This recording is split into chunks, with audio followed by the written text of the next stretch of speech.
સત્યાગ્રહના દિવસો હતા. મુંબઈના એક રોડ પર સત્યાગ્રહીઓનું ટોળું આવ્યું. એ ભીડમાં એક યુવતી હતી.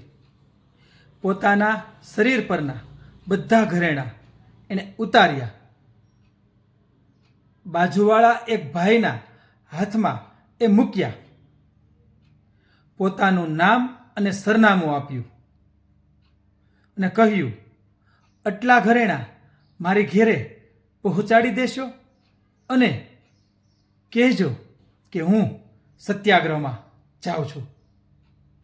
પેલા ભાઈએ સવાલ કર્યો, બહેન, આપણે તો કોઈ ઓળખાણ નથી અને આટલા ઘરેણાં હું તમારા ઘરે પહોંચાડી દઈશ એવો ભરોસો કેવી રીતે રાખો છો? તમારા શરીર પર ખાદી અને માથા પર ગાંધી ટોપી છે એટલે ખાદી એ વસ્ત્ર નથી, વિચારધારા છે.